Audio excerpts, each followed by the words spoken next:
ಮತ್ತು ದಕ್ಷಿಣ ಆಫ್ರಿಕಾ ನಡುವಿನ 3 ಪಂದ್ಯಗಳ ಏಕದಿನ ಸರಣಿಯು ಈಗ ಅಂತಿಮ ಮತ್ತು ನಿರ್ಣಾಯಕ ಹಂತವನ್ನ ತಲುಪಿದೆ. ಸರಣಿ 1-1ರಲ್ಲಿ ಸಮಬಲ ಗಳಿಸಿಕೊಂಡಿರೋದ್ರಿಂದ ಸರಣಿ ವಿಜೇತರನ್ನ ನಿರ್ಧರಿಸಲು ಇಂದು ವಿಶಾಖಪಟ್ಟಣಂನ ಎಸಿಎ ವಿಡಿಸಿಎ ಕ್ರಿಕೆಟ್ ಕ್ರೀಡಾಂಗಣದಲ್ಲಿ 3ನೇ ಮತ್ತು ಅಂತಿಮ ಏಕದಿನ ಪಂದ್ಯ ನಡೆಯಲಿದೆ. ಭಾರತ ತಂಡಕ್ಕೆ ಇದು ಮಾಡು ಇಲ್ಲ ಮಡಿ ಪಂದ್ಯವಾಗಿದೆ. ಇನ್ನು ಸರಣಿಯಲ್ಲಿ ಸತತ 2 ಶತಕಗಳನ್ನ ಗಳಿಸಿರುವ ಸ್ಟಾರ್ ಬ್ಯಾಟ್ಸ್ಮನ್ ವಿರಾಟ್ ಕೊಹ್ಲಿ ಅವರ ಅತ್ಯುತ್ತಮ ಫಾರ್ಮ್ನಿಂದ ಭಾರತ ತಂಡದ ಮನೋಸ್ಥೈರ್ಯ ಹೆಚ್ಚಾಗಿದೆ. ಗಾಯಗೊಂಡ ಗಿಲ್ ಅನುಪಸ್ಥಿತಿಯಲ್ಲಿ ತಂಡವನ್ನ ಮುನ್ನಡೆಸಿದ್ದ ಕೆಎಲ್ ರಾಹುಲ್ ಮೊದಲ ಏಕದಿನ ಪಂದ್ಯದಲ್ಲಿ ತಂಡವನ್ನ ಗೆಲುವಿನತ್ತ ಮುನ್ನಡೆಸುವ ಮೂಲಕ ನಾಯಕತ್ವವನ್ನ ಪ್ರದರ್ಶಿಸಿದ್ರು.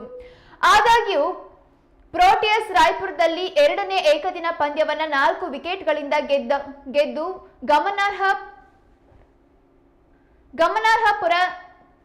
ಪುನರಾಗಮನವನ್ನ ಮಾಡಿತು. ಈ ನಿರ್ಣಾಯಕ ಕದನಕ್ಕೆ ಟೀಂ ಇಂಡಿಯಾದಲ್ಲಿ ಕೆಲ ಬದಲಾವಣೆ ಮಾಡಬಹುದು. ಬ್ಯಾಟಿಂಗ್ ಮತ್ತು ಬೌಲಿಂಗ್ ಎರಡರಲ್ಲೂ ತೊಂದರೆ ಅನುಭವಿಸುತ್ತಿರುವ ವಾಷಿಂಗ್ಟನ್ ಸುಂದರ್ ಅವರನ್ನ ಕೈಬಿಡಬಹುದು. ಅನುಭವಿ ವಿಕೆಟ್ ಕೀಪರ್ ಬ್ಯಾಟ್ಸ್ಮನ್ ರಿಷಬ್ ಪಂತ್ಗೆ ಅವಕಾಶ ನೀಡಬಹುದು. ಪಂತ್ ಸೇರ್ಪಡೆಯಿಂದ ಭಾರತಕ್ಕೆ ಡೆತ್ ಓವರ್ಗಳಲ್ಲಿ ಹೆಚ್ಚು ಅಗತ್ಯವಿರುವ ಅನುಭವ ದೊರೆಯುತ್ತದೆ. ಬೌಲಿಂಗ್ ವಿಭಾಗದಲ್ಲೂ ಬದಲಾವಣೆಗಳಾಗುವ ಸಾಧ್ಯತೆ ಇದೆ.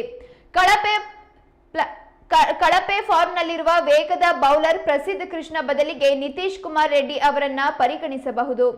ರೆಡ್ಡಿ ಸೇರ್ಪಡೆಯಿಂದ ಭಾರತದ ಕೆಳ ಕ್ರಮಾಂಕದ ಬ್ಯಾಟಿಂಗ್ ಬಲಗೊಳ್ಳಬಹುದು. ಮತ್ತೊಂದೆಡೆ ದಕ್ಷಿಣ ಆಫ್ರಿಕಾ ತಂಡವು ತಮ್ಮ ಕೊನೆಯ ಪಂದ್ಯವನ್ನ ಗೆದ್ದ ತಂಡದಲ್ಲಿ ಯಾವುದೇ ಬದಲಾವಣೆಗಳನ್ನ ಮಾಡುವ ಸಾಧ್ಯತೆ ಇಲ್ಲ.